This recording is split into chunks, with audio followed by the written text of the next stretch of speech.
Good afternoon.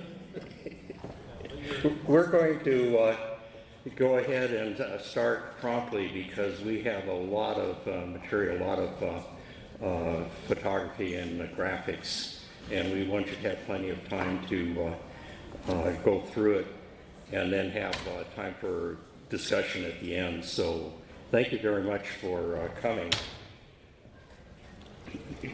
So you're here for the Sound Olympics Trail and information on the Puget Sound to Pacific initiative.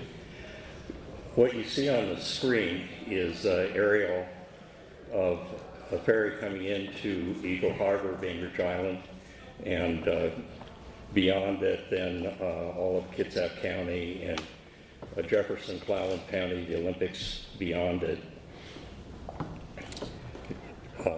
We just want you to have a chance, if you're not already familiar with the Kitsap Peninsula, to have a sense of what we have going on there.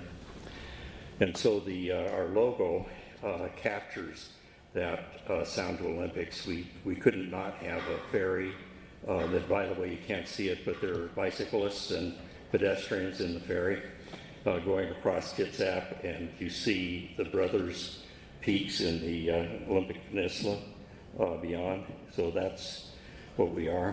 And we have proud people who are invested in this, and you'll notice in the photo, Lynn Shorn over here has her back to us showing a map of, as well as the logo, and Patsy Bryan also heavily involved over all these so many years, who's been, both of them have been staffing the booth that we have with the Peninsula Trails Coalition, ODT folks. So many of us with an Avis complex in the trail world know that for many folks, Kitsap County is a name and they're not familiar with it. Everybody in Kitsap County knows where Seattle is, but the other direction, it's not necessarily true. So actually, how many people would say they're familiar with Kitsap County? Oh, okay, well, I guess I don't have to be unproud anymore, or whatever that is. So you see then Bainbridge Island in the opposite Seattle. You see the city of Paulsville a little bit west and north, and Kingston, where the ferry from Edmond come in, and the Port Campbell Forest Heritage Park and the Hood Canal Bridge beyond. And so the vision for the Sound Olympics Trail is an active transportation spine for Kitsap County. I have to say I didn't introduce myself or my colleagues. I'm Don Millott, and I'm Vice President of the North Kitsap Trails Association. I'm also on the board of the Olympic Discovery Trail, Peninsula Trails Coalition, and on the steering committee of the PS2P. And Jeff Bowman with Fisher Bowman, Jennifer Dwork with Parametrics, and Bart Trafton with Bainbridge Island Parks and Trails Foundation, and also member of the steering committee for the PS2P. So we'll be hearing from all of us in sequence. So the Sound Olympics Trail is a shared use path. It's intended for people of all ages and abilities, and with special attention to ADA universal design being a more sophisticated way of designing accessible facilities. Our vision is that of a greenway, so we conserve and restore habitat corridor.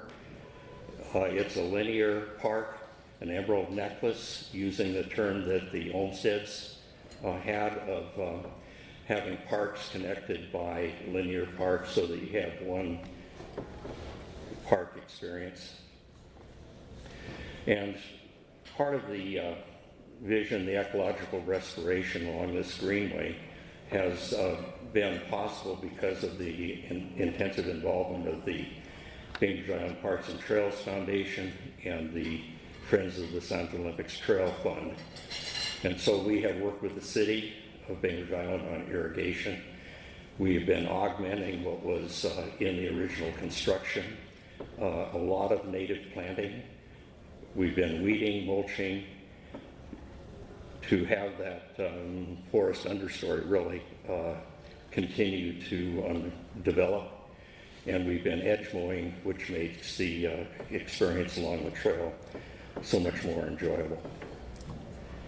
We've done restorative thinning of trees along the trail for forest health, take out the spindly trees and leave nutrients and sun for the other trees to grow, and also for understory, which is a key part of habitat for critters.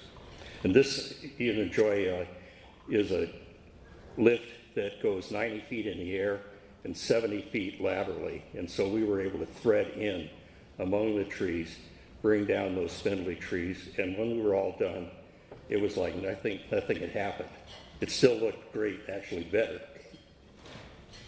And so along the trail, we rescued, for example, this fallen tree and another tree that it knocked down umpty years ago, but you couldn't see it from the road, you couldn't see it from the trail. The only reason I knew something was there was a Douglas squirrel was up on top of one of these roots.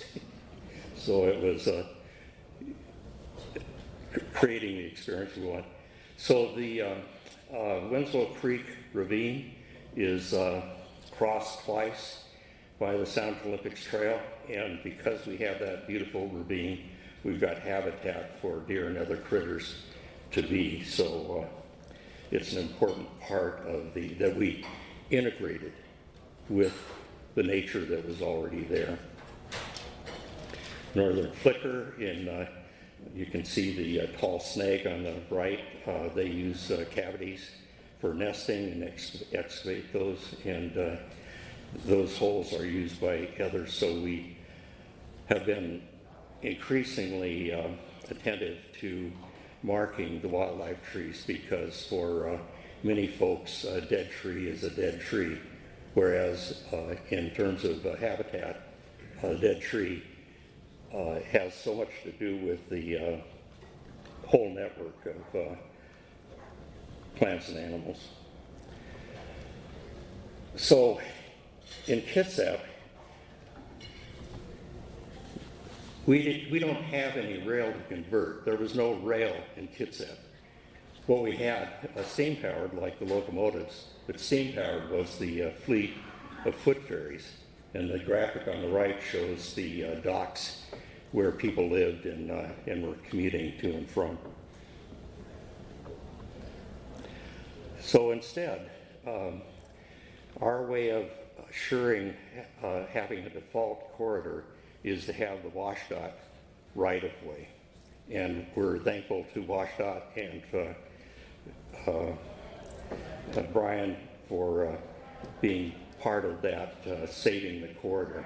We are creating forever, or in perpetuity, a wildlife corridor along with a people corridor that otherwise could easily be a mass of asphalt and concrete that would not be the experience we're after.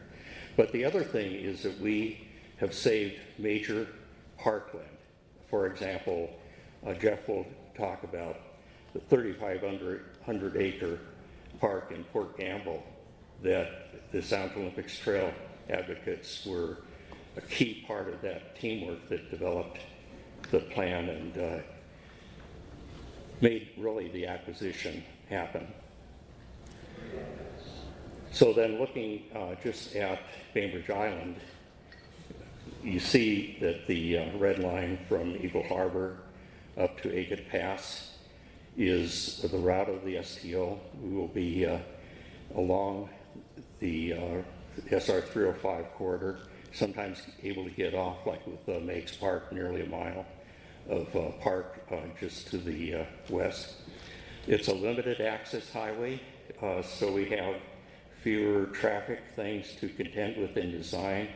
It's relatively level because the glaciers went north and south, so we're going with the STO north and south there.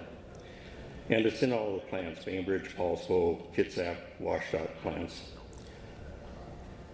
So it's two branches, one from Bainbridge coming up and the other from Kingston going over, intersecting at the bottom of Port Gamble Forest Heritage Park, and then a single route. It's about 8 miles on existing logging road, even now, to the Hood Canal Bridge. And I struggled with this. Has been a huge amount of collaboration with so many organizations over so many years that I tried to even do any kind of a basic list, and it was just too much. So it's a whole different story, and we're not going to get to tell it today. This is why so many of us moved to Kitsap County, because of the beauty of the water and the ferries and the Olympics that we get to see on a daily basis. You would want to know, if you're not already familiar, that the Bainbridge Ferry is very heavily trafficked by cyclists. We've had typically pre-pandemic 170, as many as 170 cyclists on a commute ferry, 3 commute ferries going in the morning and coming back at night.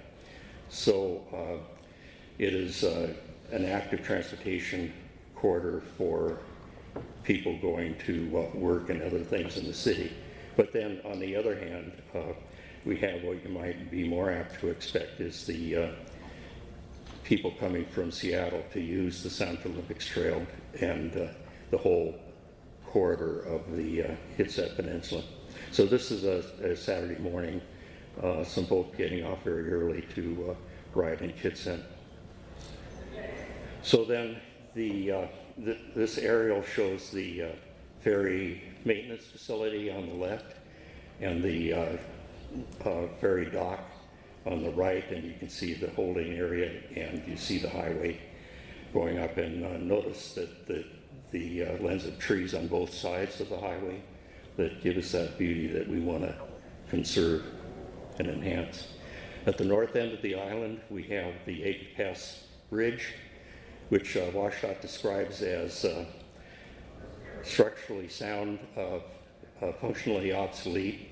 To get across the bridge will involve, now it's better just because of the ability of folks riding with electric assist bikes to keep speed.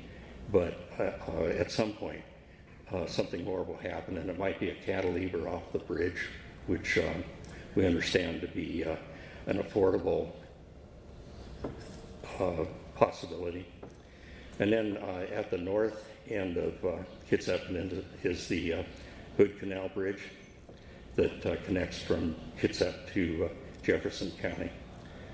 So we have 3 completed projects, and I'll show you a little bit of that. We're making a point of having a lot of photos because it's an experience that I think you don't get in words. So the picture here is the Waypoint Park that was recreated out of an environmental, it was an old gas station, and so it was fenced off for a while. So now it's a beautiful place with the help of Rotary and other broad group of people who are helping. So then one of the features of the improvement is a bicycle left turn lane, a unique bicycle left turn lane. Jensen's partly responsible for that as a resident of Bainbridge and involved with Squeaky Wheels bicycle advocacy group. So then you cross Winslow Way, our main street, and you see the highway on the left and the shared use path on the right. And looking down from the top of the hill, you see that there's a pedestrian walkway on the side that is ADA because it has landings along the way to break up the incline. We had a wonderful, very well attended grand opening in 2018. You go just over the hill and there's a steel bridge that crosses the Winslow Creek ravine, and you have a chance to look way down to see the wildlife in the creek. And one of the really fun things was that we had a dinner on the STO event. City provided the tables, and a few hundred people came with their food and their friends. So this is the kind of community building, in addition to just running into people that friends who you already knew or you have met along the trail. For Coop here, this is his best chance to get out on nature on a daily basis. He lives just a little bit to the side of the trail, and through a connecting path, he can get to the STO. This photo is that concrete bridge that we had the dinner on the STO on, and you see the variety of people who use the trail. And one notably is Rebecca, who in the early days I met with Ryder, and they would come down from High School Road. The bike would come out, Ryder would come out, they would ride down a little bit, and he would look down at the bubbles in the creek below, and then they'd go on, and she would drop him off at daycare and get on the ferry to go to work. So I just really enjoyed seeing them. You'll see them again in a little bit. So the Sakai Pond connector is only a few hundred feet, but it's absolutely strategic because it connects with all of the large Sakai Park that Bainbridge Park District owns. And so you see the aerial, and the highway is dark, but it's off to the right. It's a beautiful pond, and we'll hear a little bit from Jennifer about how we're going to preserve that pond and make it accessible. The goats were a real hit. Anybody on Bainbridge Island is probably driving past this and getting out and enjoying the goats. And we had a really excellent celebration. You'll hear more about the Puget Sound of Pacific, but you see the feather flags for that as part of the event.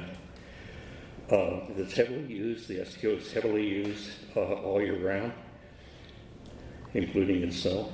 And here you see Rebecca is on the way to school with now 2 kids. And she says that this is her every day, every school day activities. So then shifting a little bit and going bigger, the Sound Olympics Trail is now part of the Trails Conservancy's Great American Rail Trail. And you see from the purple oval in the center that we're very small in this grand scheme, but a very strategic connection, and it gets us from the Sound Olympics Trail across Hood Canal to the Olympic Discovery Trail on the other side. So with that, I'll shift in, and Jeff will pick up and talk about some of those large parks. Thanks. My name is Jeff Balma. I'm a landscape architect and done some trail planning in Kitsap County.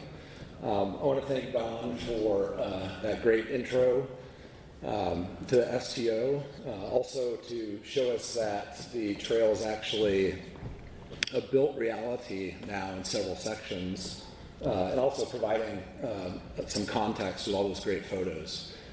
Speaking of the photos, most of those that you'll see in the presentation today were actually taken by Don, so we want to thank him and recognize him for that. If it doesn't have a photo credit on it, it was one that Don took either from an airplane or on his bike or on the ground. As Don mentioned, the Kitsap County and the STO being on the other side of the water from Seattle isn't just a pass-through on the way to the Olympic Peninsula. It really is a destination in itself, and I think some of the photos begin to demonstrate that. In a moment, we're going to talk about a few planning studies that have taken place within Kitsap County to kind of further the STO. What Don showed you was just a really small percentage of what's been implemented. Jennifer and I are going to talk about some recent or current planning studies, And then Barb is going to share future planning opportunities associated with the recent award of the RAISE grant. So we're excited about that. Before we jump into those current and recent studies, I want to zoom out and go back in time just a little bit, because there's been a lot of planning done over the last couple of decades to kind of set the foundation or set the stage for what's been happening recently. The North Kitsap Trails Association, you'll hear me mention them a lot, I'll refer to them as NKTA. That grassroots effort over the last couple of decades has spurred on lots of planning for the regional trail within the county. As far back as 2003, the city of Bainbridge Island included mention of a regional trail in their non-motorized plan. The STO by name was actually included in the submission of grant materials to the Puget Sound Regional Council as far back as 2006. And in 2011, a really cool trail master plan for a network of trails in North Kitsap County, including the STO, was developed and adopted by Kitsap County. What's amazing about this process was that there were actually 27, I believe it was 27, public events, and over 1,000 different community members participated in the crafting of that plan. And then finally, the STO was adopted or included in the county's non-motorized facility plan in 2013. So I'm going to talk a little bit about recent studies, feasibility studies. The first three you see there, we'll get into those in detail, as well as talk a little bit about a park master plan that was done that the park or that the trail runs through. And then Jennifer will talk about the more recent studies in 2023 and 2024, as well as an implementation project. This is basically the same list of those studies we're going to go over. This is the map that Don showed you earlier with the two branches of the STO, one going through Kingston, one Bainbridge Island. And you'll see this map a few times as we talk about each of these individual projects, just to give you context for where they are in the county. So I'll start with the divide block study. This is a 2.5 mile segment that was, the initial route was identified by NKTA. The exciting thing about this one is that the trail opportunities really relied on two major landowners that were very cooperative and very engaged. One being Great Peninsula Conservancy, which is a local land trust, and the other is Rayonier, which is the timber company, formerly known as Hope Resources. But both of them were majority landowners in this particular area, or within the study area. You can see the study area to the left. The parcels that have aerial photos in them were the study area. The yellow line was the route that was identified in the feasibility study. The right-hand side, you can kind of tell in this photo, but the right-hand side is lowland. That's owned by GPC. There's critical areas. There's a salmon-bearing stream that runs through it that feeds a tribal hatchery. Really, really neat spot. On the left-hand side, to the west, higher in elevation, not much forest left. A lot of it was logged. You can see the photo there from the top of the ridge. One of the benefits being, at least temporarily, that there's amazing views both east and west to the Cascades and Olympics. Some interesting components of this study was a boardwalk for protecting that sensitive area, one that met shared use path standards, really utilizing existing logging roads to minimize cost and disturbance. And then what a lot of us face on the west side of the state is how do you create an accessible trail that runs east to west across ridges that are running north to south, like Don said, left by the glaciers. So I want to move now from that study to a couple of studies in Port Gamble. And for those of you not as familiar with Port Gamble or the county, this is a really neat part of our county. It's located kind of in the northwest corner, right before leaving and heading over the Hood Canal Bridge. The regional trail will run through a 3,500 acre park that's owned by the county, recently acquired from the timber company. It'll also run through this quaint, kind of New England-like small village or town of Port Gamble.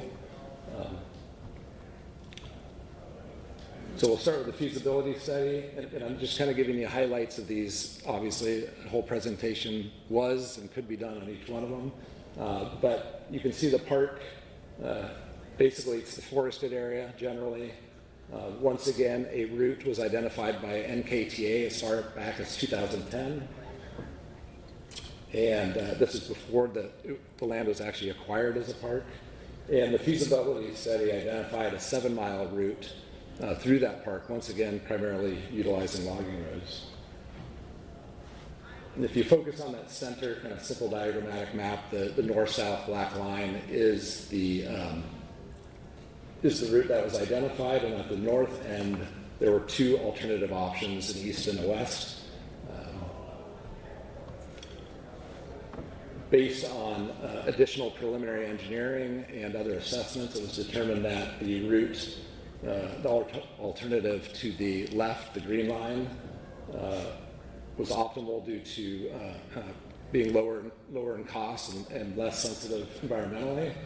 And this section has actually begun to be implemented by Rainier, the timber company, to connect their town up to the north end of the park. So you can see in the photo, a road's been constructed, stormwater facilities, the base course for the trail, which is actually under straw here, but planned to be paved by the county within the next year. Lynn says it was just paved. Oh, Don says it was just paved. Yeah, so hot information. That's exciting. So in addition in this area to there being a feasibility study done, I wanted to share a little bit about a master plan that was done for the park, because the trail and the park are so integral to each other. There was a 2-year planning process for this park. It involved all kinds of community groups and stakeholder outreach.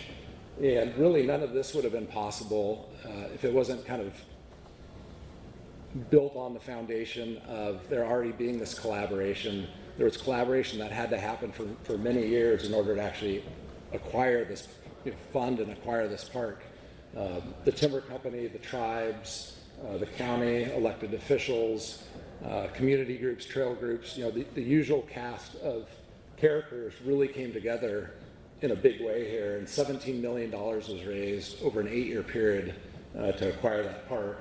And really, if the trail hadn't been part of that equation, it's questionable whether that acquisition may have even happened. So that was exciting. In that master plan, there's recommendations for natural resource management, for nature-based recreation facilities and trails, for environmental learning. Seems like there's a lot of stuff that was put into this 3,500 acre park, but really it only comprised about 7% of the land use area, with the rest of it being conserved as open space or forest. There's already 50 miles of trails, at least 50 miles of trails in the park that were assessed and reclassified for better user experience, for better connectivity, and for ecological protection. So you can see on that map the STO is kind of a thick dark line that runs up through the middle of this park.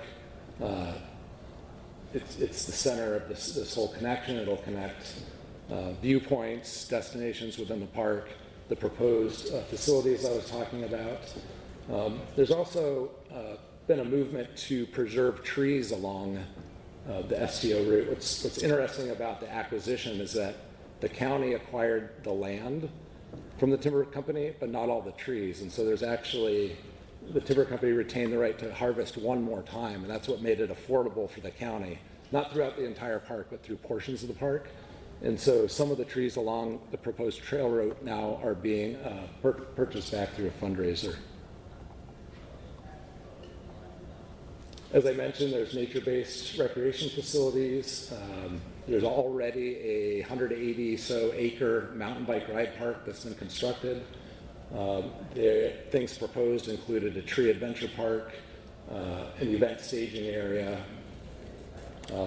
walk-in camping, and glamping potentially, picnic areas, nature-based playgrounds, and environmental learning. There's an opportunity here because there's so much land and there's already research going on in it as far as an small environmental learning center, outdoor classrooms, wildlife blinds, a small research facility with a greenhouse, those type of things. And all of these things connected by the spine of the regional trail. And then finally, there were a lot of environmental assessments done as part of this study, one of them being to assess the health of the forest. And that led to strategies for conservation of areas that either were along the trail or more ecologically sensitive or healthy forest to begin with for those areas that had been bought, the trees and the land themselves. So with that, I'll hand it over to Jennifer to talk about a few more studies. Thank you, Jeff. My name is Jennifer. I'm a civil engineer and project manager with Parametrics, and been working with the county and various stakeholders and Jeff himself on some of these regional planning studies. But now I'm going to take it to 3 separate studies that we've done that have kind of taken it down to a little bit more granular level. So the first was the North Sound to Olympics planning study up there in the upper right. It started out as a 10 square mile area that looked to how do we get from east to west. And so we've identified somewhere between 50 and 100 tiny little segments in a nest there. And the idea was how do we pick a preferred alignment through this pretty challenging terrain. Well, we had to look at this, of course, at a very high level. And when you are up at this level, you see a lot of green space, but you would also see a lot of trees and terrain, private property, parks, and roadway crossings. And so quite a challenge to identify how to get from that Kingston Ferry Terminal all the way to the south end of the Port Gamble Forest Heritage Park. And they're in the final phases of the Stottlemyre Trailhead, which I believe has been constructed by now. I'm not sure. It has been. Very good. What we have here is the preferred and alternative alignments out of that study. The solid line representing the preferred, the dashed lines representing the alternative. In the event that future designers get in there and discover an issue that we weren't able to identify at this level, they'll have some alternative routes. The big issues that we wanted to highlight here is that these lines are connecting a lot of polygons. Those polygons represent some really important relationships that have been developed through collaborative conversations over the years. These include the North Kitsap Heritage Park, as well as properties that are owned by the Rainier timber folks, Great Peninsula Conservancy, who has a big stake in some of the preservations of the property, as well as other landowners through Kitsap County. So we wanted to make sure we had a connective linear park system as part of this trail. So how did we do it? It was pretty complicated, actually. We had our biologists walk almost 30 miles of trails is what my guess would be to assess a lot of the critical areas and do some very fact-based data collection. We had our stakeholders out on site for good chunks of this, helping us make good decisions about where this needed to go. And then we had 3 public meetings that offered touchstones for the public. At milestones, it made sure that they were part of the decision-making process and they knew where we were going. And all this information landed into some great big spreadsheets, as well as some GIS web mapping, which was really helpful in telling the story graphically as to where there might be gaps. And we were able to use that information then to link some of these preferred alignments across some of the gaps that you could see in the mapping. So quite an intensive process. The second project I wanted to talk about was on Bainbridge Island. It's called the Bainbridge Sound to Olympics Design Concept. It was actually two projects. It was a planning piece as well as a design piece. The planning being in purple, and then a 20% design in the south segment there. And that was called the Sakai Pond segment, which I'll talk about here in a little bit more detail. So the planning phase of this looked at two alignments along the 305 corridor that Don had shared with you earlier. The first was, one of those straightforward paths that follows the highway, but then the second path was less direct, but offered a lot more community connections. So we wanted to do some qualitative assessments to compare the different segments along this alignment and identify a preferred alignment, which we ended up doing, and then publishing a report that offers all kinds of helpful information to future designers. For example, what types of cross sections might you need at different locations along your preferred alignment? What kinds of roadway crossings would you be looking at? What kinds of culvert replacements might you need, or structural solutions? Where are the property acquisition needs, or what other partners might be in the area building things? If you've driven through Bainbridge, you would note that WashDOT's doing a lot of roundabouts in the area. The second little part of this study was a 20% design through Sakai Pond. Again, we started with two alignments, but with a far more ecological focus in this location. In the end, we went with an alignment that worked to preserve as much tree canopy as possible and really buffer the highway and the park users. We wanted to preserve some of that, those sight lines. And of course, this is landed in just your typical 20% design, which they can take to future design, which Barb will be talking about here in a little bit. The third project has actually been implemented, which is really exciting. This just opened up recently. I've heard it called several things: Johnson Parkway, Knoll Road, or the Poles Bow Roundabout. What's wonderful about this project is, though it began as an intersection safety design, WashDOT has become far more sensitive to the active transportation needs of their community, and so a shared use path was integrated into this design. And you can see that red squiggly line going through the graphic in the left. That represents the shared use path, and the thick red line that crosses the roadway is the first underpass, trail underpass in Kitsap County. Just a few other big picture features of this project. It's more than just a roundabout. There were trail elements, but there was a lot of fish passage and other ecological improvements, which I'll talk about. And some interesting parts that I've never seen on other projects was the public art that was completed by local tribal representatives. I wanted to focus on just a couple themes that Don had noted. First, this is a path that is about transportation. It's connecting housing, schools, local centers, but also transit. In fact, you can see the bus there in the bottom right corner. This underpass, which bypasses a lot of the heavy traffic that you see on a state highway system, and ends up connecting 7 miles of other trails in the local area.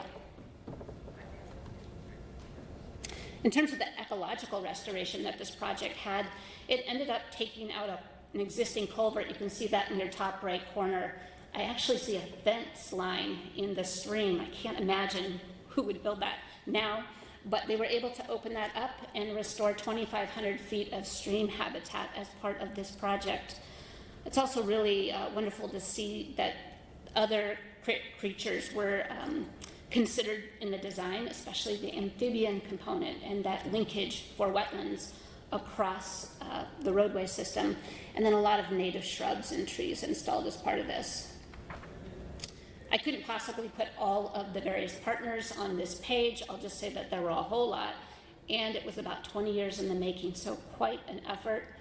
And finally, I don't want to miss the contributions of our local tribe, the Suquamish, and that bottom right photo features one of several art pieces that they had curated specifically for this project. And there were several other photos. I just couldn't get them all in here. And with that, I'm going to turn this over to Bart to talk about the next phases. Thank you, Jennifer. So I'm Barb Trafton. I'm the Trails Director with the Bainbridge Island Parks and Trails Foundation. And in the fall, I think it was October maybe, of 2022, Don became the grand convener, as he often is, and Don from the North Kitsap Trails Association, and Jeff Bowman from the Peninsula Trails Coalition, and myself got together with Steve Durant, recently retired from Alta, and started scheming. How do we help these trail projects move forward? How do we help the Sound Olympics and the Olympic Discovery Trail move forward? And of course, it's about funding. And as nonprofits, we can't go out and get big federal grants, but we could get together and write a grant application on behalf of all of these jurisdictions. So that's when Puget Sound to Pacific was born. And I know it's getting late and we've gone through a lot of slides already. So first I just wanted to say, so I could tailor a little bit what I was going to say, how many people know about the Puget Sound to Pacific? So pretty much everyone in the room. Okay, I'll go over some of these parts a little briefly then. So here's the grand plan here, and it's actually missing one component. But when we were putting this together, we were looking for this connection of the two trails, Olympic Discovery Trail and the Sound to Olympics Trail, and you can see the STO there circled in orange. At the time, the green STO carried through into Jefferson County, and that is actually going to become Olympic Discovery Trail.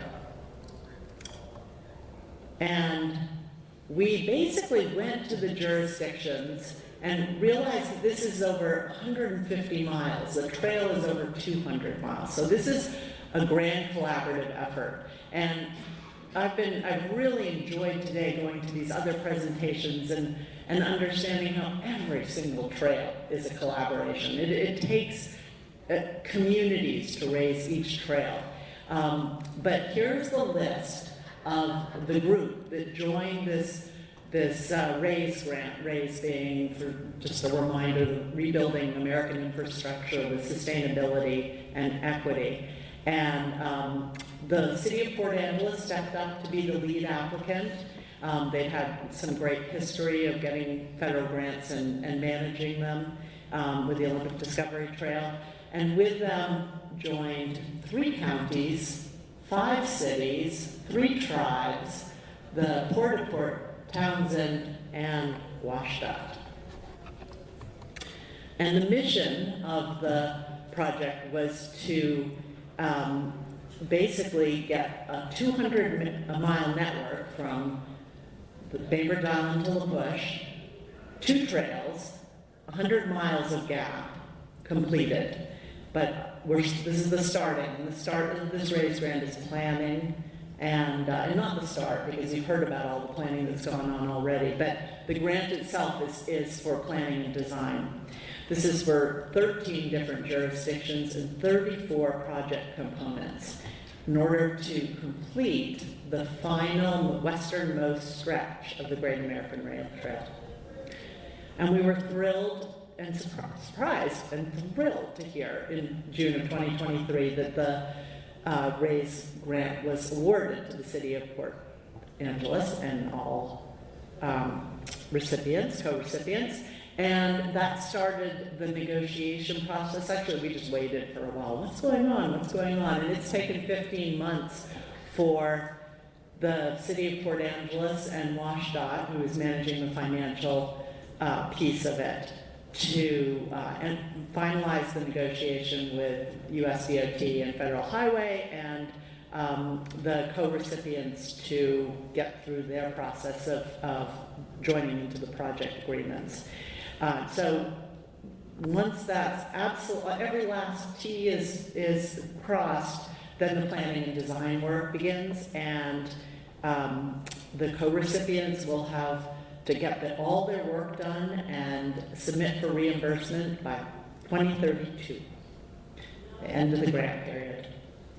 And how this happens is, through this planning and design, is that some of the jurisdictions will do this work in-house, some will hire out individual consultants, and the plan that the Puget Sound Pacific Collaborative has been recommending is to hire a couple teams of master consultants through contracts that would be IDIQ and streamline the RFQ process. So we'll keep our fingers crossed there. Again, 34 components need to be designed.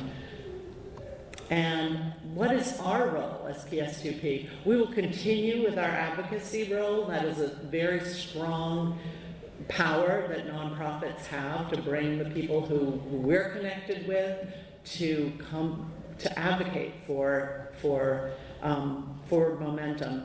But we've also discussed, and helping with funding, we'll probably keep trying to see where we can help with grant applications. And then public engagement is a piece that often gets squeezed out, and at the very last minute, consultants aren't brought in, and it ends up being staff work, and staff are already limited in time. So one of the things we've talked about is taking a role in helping hire a regional consulting firm to help with public engagement that would be brought in to every co-recipient to help keep some commonalities, themes of commonalities forefront, and hopefully make it easier for those jurisdictions to get through really meaningful public engagement that will set the stage for lots of support. And since the beginning and ongoing, there are opportunities and challenges. What's great is we have a unifying named project. So PS2P is a thing, and it's recognized in the area, and that helps because it pulls us all together.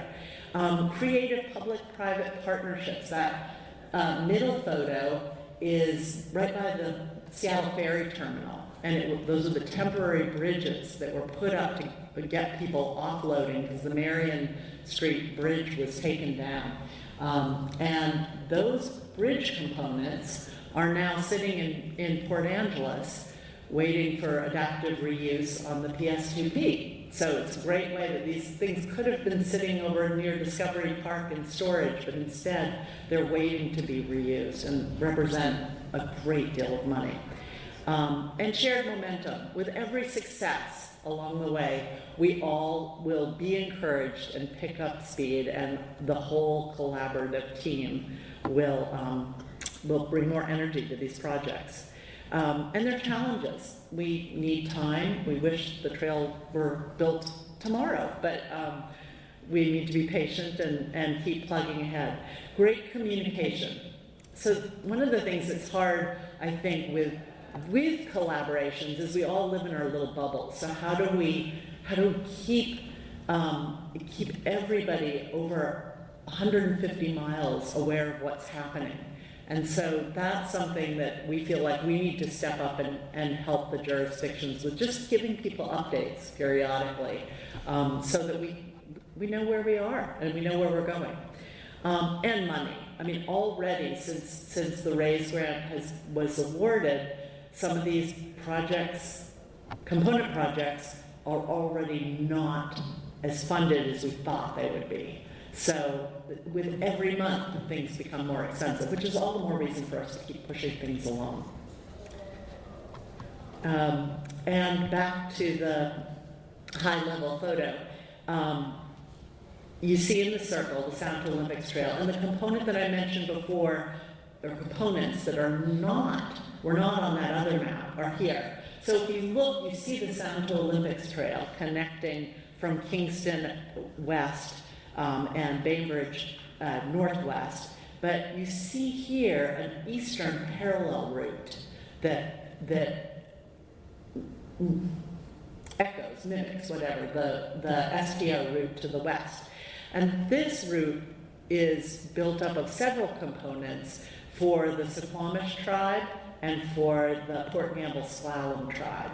Basically, they're going to connect two different areas of Suquamish community, two different separated, isolated areas, and also connect from the Sound to Olympics Trail up to an existing route in Port Gamble Slalom. And so these are exciting routes that will offer really critical, safe, because this is a very dangerous route here, safe alternative transportation for a number of communities, for all of us.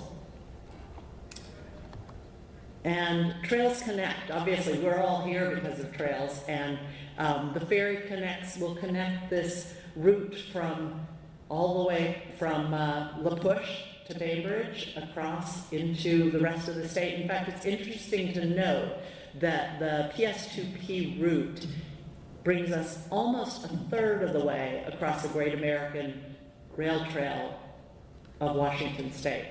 So it's a big component, and it's out there just waiting for connectivity. And Trails connect us as people, Trails connect us on the route. We all know the benefits of trails, and we're excited to share the stories with you today. And now open the floor to discussion. And so I'm going to turn this mic back over to Dawn, and we're grateful to be here with you, sharing stories, and we're eager to know any questions you might have. Thank you. The photo about discussion, by the way, was in the Suquamish Tribes meeting room, and it involved folks from both tribes and all of the municipalities in Kitsap County. So this photo in itself, and this is Steve Durant reaching the microphone over to one of our city councilors on Bainbridge. So that in itself is an illustration of the collaboration that's gone into the PS2P. I want to point out that, or call out, Rich James and Andy Stevenson on the board of the Peninsula Trails Coalition are here, and we're going to drive a golden spike somewhere, maybe in the middle of the Hood Canal Bridge, maybe, who knows, a little bit further west, because there's one of the projects is the connection from the Hood Canal Bridge to intercept the Olympic Discovery Trail somewhere between Chimacum and the head of Discovery Bay. So we build on things that the Peninsula Trails Coalition started in 1988, and we only started at the turn of the century, so we're catching up. But for example, Rich was extremely helpful in some of our early planning about the Port Gamble area. So with that, we are very interested in, saw a lot of hands from Kitsap, and we're interested in what kinds of observations and questions we might be able to address with you. Jeff? John, when I look at your impressive map, one of the things that stands out is that Bremerton is not connected to this. And I wonder if there are discussions to connect Bremerton, and if there were past discussions, and why isn't Bremerton a part of this? Diane Iverson, who has been active with the West Sound Cycle Club, among other things, and is on the board of the Leafline Trails Coalition. Kitsap, King, Snohomish, and Pierce counties are involved with the Leafline Trails Coalition. We, with the Bainbridge route, we're just first in the queue. We, in a way, had the most to lose because all it would take is certain kind of develop along the highway, and we would lose the option of even having a regional trail. So we were a little bit ahead of them, and we were ahead of them because we had a very active non-motorized transportation advisory committee, and much of the, well, I have to say, I think most of the what was accomplished early, getting 3 grants, one from WashDOT, bicycle pedestrian safety, focused on main streets, and we had we had the first Main Street, and then a couple through, including transportation alternatives through PSRC. That could not have happened, that it was not going to happen through staffs. During the 2008 recession, we had a volunteer engineer who had been on the non-motorized committee volunteer his time to do stuff that we had staff on furlough, and so we were able to move things along that other folks were not quite in the position to do. So that's a long way around the barn, but we don't have a regional trail system until we connect with Bremerton and south to the Pierce County line, to meet the Cushman Trail, for example. Yeah. I think also it's important to know that when we were trying to figure out the whole Puget Sound to Pacific, we basically were relying on some great guidance as well from Rails to Trails Conservancy. And in terms of a clear vision, the clarity of the vision, we had to keep it kind of restricted. But yeah, we all want to see that trail connectivity happen. Also, on the coast, it would be really great to have a trail going all the way around the peninsula. Additional questions? We're especially interested in why you're here, and especially so many folks from Kitsap, so even to comment on how you happen to choose this session to come to, because we were wanting to collaborate. Well, I'm from Mason County, and I'm on the Parks and Trails Advisory Board for the county, and so I did this because you guys collectively are working together to, as key words, collaboration and partnerships and bringing things together. We in our county are working or talking or speaking about, the bypass that goes from Mason County to Belfair, and so also we're talking about maybe comprehensive plans to make our connection from Shelton to Washington, or Mason County, Washington, Belfair, and Shelton, which connects to Olympia, to connect to Bremerton and via Belfair. So Allen and Belfair, and that eventually leads up towards Bremerton to you guys. And so I'm here today to just kind of listen to what you guys are doing and what you have gone through in your planning process to figure out how to do a comprehensive plan for us in the future. So I appreciate all of your expertise and experience and work that you do that helps shed light on something I'm going to dive into in the future probably, and being on the advisory board. So thank you. Well, that's fantastic.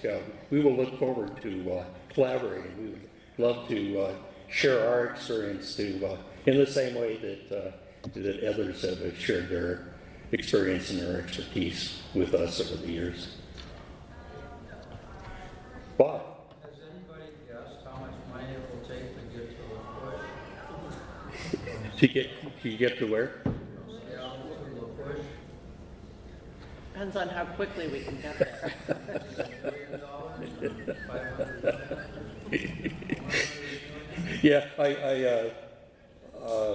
if I were asking you the same question, I think you'd probably shake your head. And it's hard to anticipate. But Andy has some wisdom, I think, there. I do not necessarily call it wisdom, but I'm crazy enough to go ahead and throw something out there. And I think you're looking, if we could get it done in the next 10 years, I think you're looking at somewhere between 175 and 200 million dollars. Well, Bob's shaking his, so that must be it. That's not cheap. We're committed to staying on this because we know that the biggest obstacle really is inertia. And so we, for one thing, part of what has made this possible has been the folks who are not staffs, who go between thick and thin in funding to keep the focus on and the support for what needs to happen.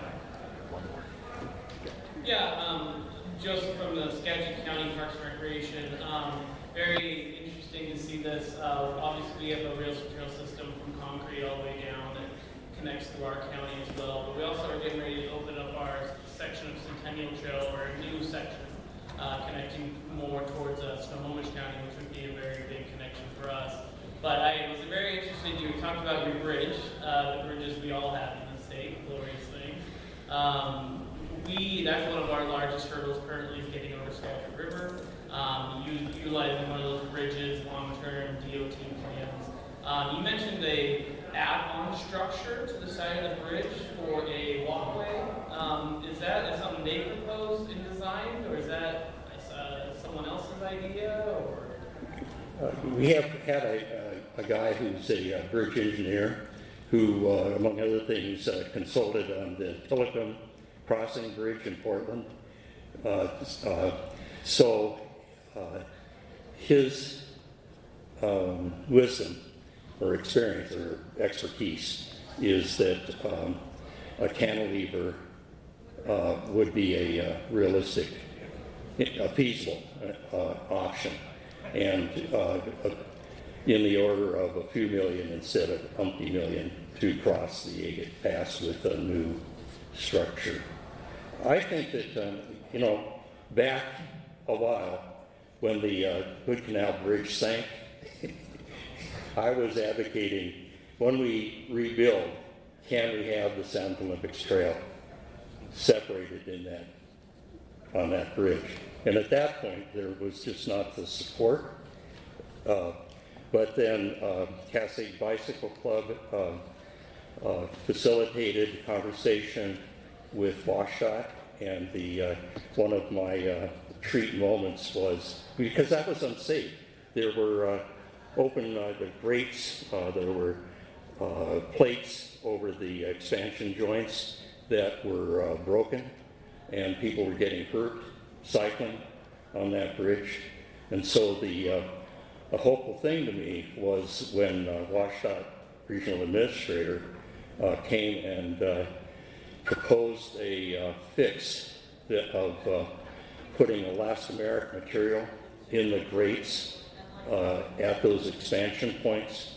And so at not cheap, but $1.1 million, that was vastly improved over what had been.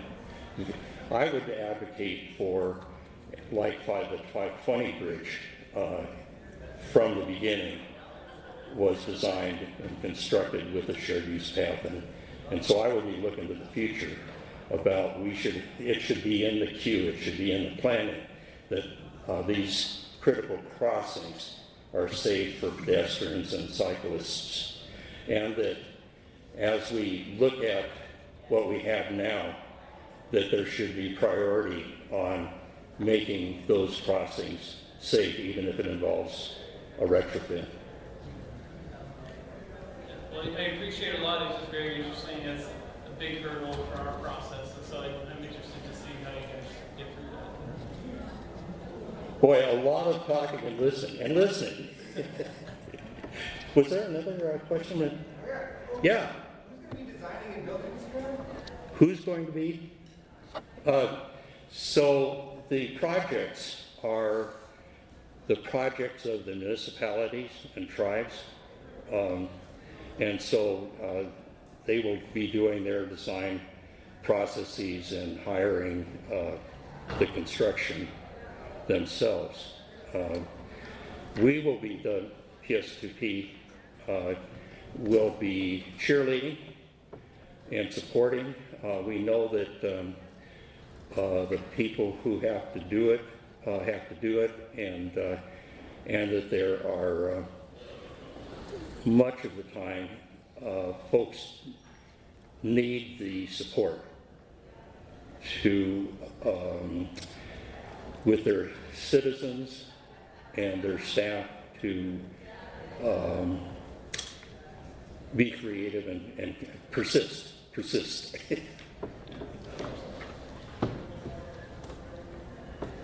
Other thoughts or questions? We're at 4:20, and so we've gone over, and we appreciate your staying and having this discussion. So thank you very much for coming, and huge thanks to this group of folks who put this together.